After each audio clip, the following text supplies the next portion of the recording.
السلام علیکم ورحمۃ اللہ وبرکاتہ۔ بسم اللہ الرحمن الرحیم۔ امام بخاری ریسرچ اکیڈمی علی گڑھ سے شائع ہونے والے ہفت روزہ الجمعہ میگزین 24 محرم الحرام 1448 ہجری مطابق 10 جولائی 2026 کے مضامین کی آڈیو ریکارڈنگ پیش خدمت ہے۔ پہلا مضمون ہے سوشل میڈیا ذرا احتیاط سے، محمد فرید حبیب ندوی۔ سوشل میڈیا ایک ایسا پلیٹ فارم ہے جہاں ہر شخص کو اپنی منچاہی لذت کا سامان مل جاتا ہے۔ یہی وجہ ہے کہ ہمارا معاشرہ بری طرح اس کے جال میں پھنستا چلا جا رہا ہے۔ یقیناً اس کے بہت سے فائدے بھی ہیں، لیکن موجودہ نتائج یہ بتا رہے ہیں کہ نقصانات فائدوں سے کہیں زیادہ ہیں۔ سوشل میڈیا کا ایک پہلو یہ ہے کہ یہاں ہر شخص اپنے نظریات اور خیالات پوری آزادی کے ساتھ شیئر کر سکتا ہے۔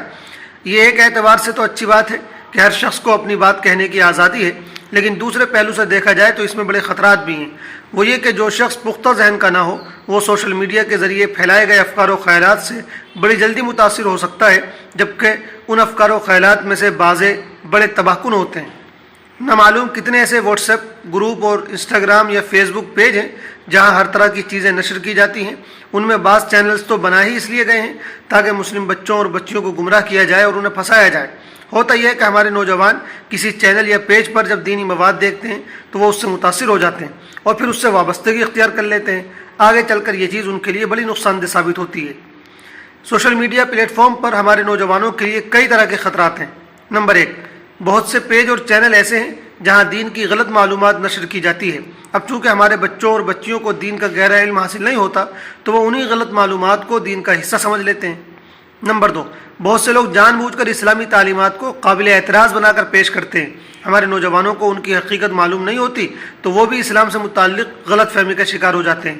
نمبر 3، سوشل میڈیا کے ذریعے بہت مرتبہ ہماری بہن بیٹیاں غلط لڑکوں کے رابطے میں آ جاتی ہیں اور پھر بات بہت آگے نکل جاتی ہے۔ نمبر 4، یہ بھی ممکن ہے کہ کچھ چینلز اور پیجز پر غیر قانونی چیزیں نشر کی جاتی ہوں یا ایسا مواد پیش کیا جاتا ہو جو ہمارے ملک کے لیے کسی بھی طرح قابل قبول نہ ہو۔ ظاہر ہے کہ اس کی کسی طرح اجازت نہیں ہو سکتی۔ ہمیں ہمارا ملک نہایت عزیز ہے۔ اگر کوئی نوجوان اس طرح کے کسی عمل میں ملوث ہوتا ہے تو اسے سزا ضرور ملنی چاہیے۔ اس لیے ہمارے نوجوانوں کو اس طرح کے ہر پلیٹ فارم سے دور رہنا چاہیے۔ نمبر 5، بہت سے چینلز پر گندا اور فحش مواد پیش کیا جاتا ہے۔ ہمارے نوجوانوں کو اس طرح کی چیزوں سے بھی بچنا چاہیے۔ اس میں جہاں اور بہت سے نقصان ہیں، سب سے بڑا نقصان آخرت کی بربادی ہے۔ اس لیے سوشل میڈیا کو بڑی احتیاط سے استعمال کیجیے، کسی بھی غلط سرگرمی میں شامل نہ ہوئیے۔ بہتر یہ ہے کہ اپنے ملک کے معتبر علماء کرام اور دینی اداروں کے ذریعے چلائے جا رہے چینلز اور پیجز سے ہی جڑیے۔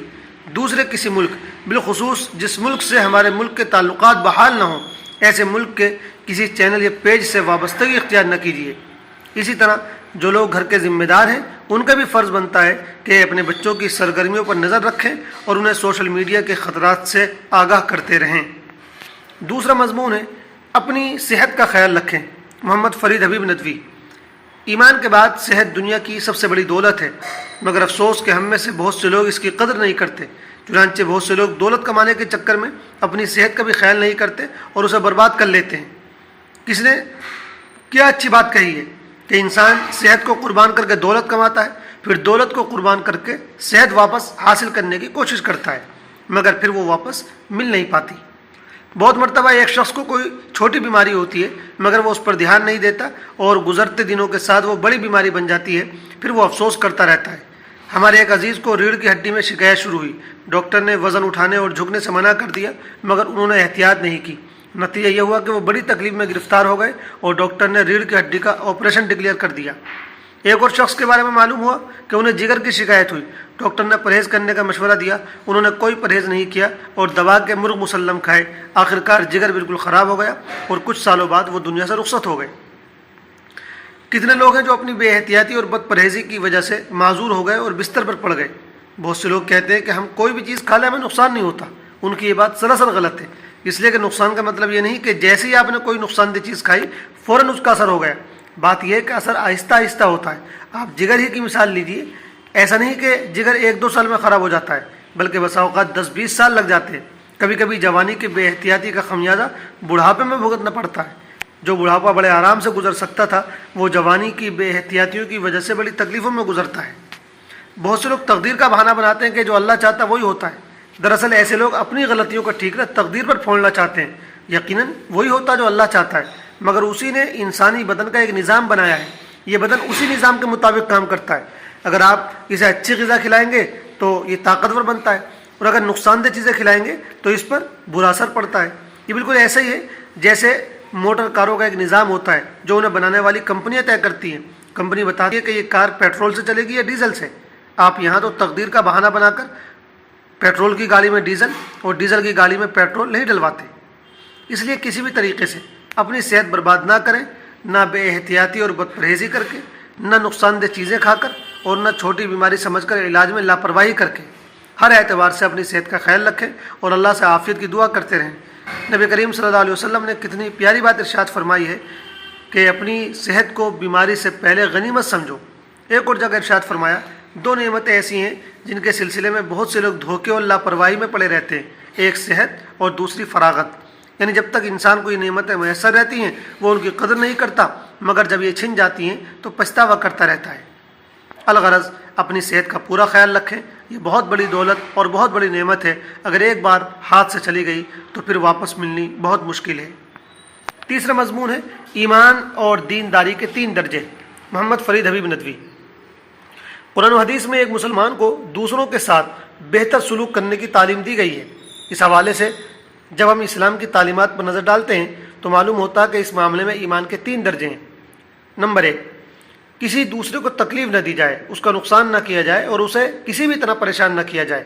یہ ایمان کا سب سے پہلا درجہ ہے. ایک حدیث میں رسول اللہ صلی اللہ علیہ وسلم نے فرمایا، مسلمان تو وہ ہے جس کے ہاتھ اور زبان سے دوسرے مسلمان محفوظ رہیں.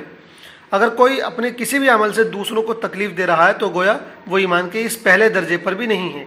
نمبر 2، صرف یہی کافی نہیں ہے کہ ہم دوسروں کو تکلیف نہ دیں، بلکہ ایمان کا تقاضا یہ ہے کہ ہم دوسروں کا بھلا چاہیں، ان کے لیے بھی وہی پسند کریں جو اپنے لیے پسند کرتے ہیں.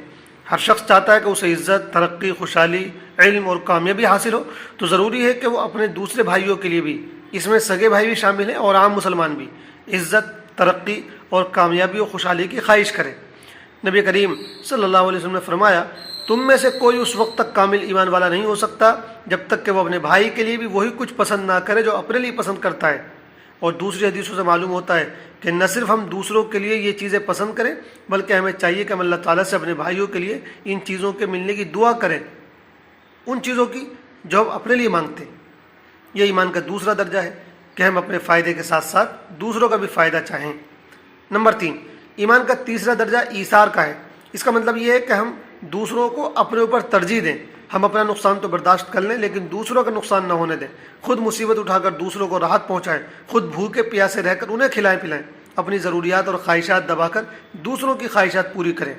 یہ دوسرے درجے سے بھی آگے کی چیز ہے اور ہم سے اصل میں یہی مطلوب ہے. لیکن افسوس کہ شاید ہم ایمان کے پہلے درجے پر بھی نہیں ہیں. ہمارا حال تو یہ ہے کہ ایثار کی بات تو دور، ہم دوسروں کا بھلا بھی نہیں چاہتے، ہم کسی کو خوش دیکھنا بھی نہیں چاہتے، اور اس سے بھی گری ہوئی بات یہ کہ ہم دوسروں کی تکلیف اور پریشانی کا سبب بنتے ہیں. چوتھا اور آخری مضمون ہے مسائل.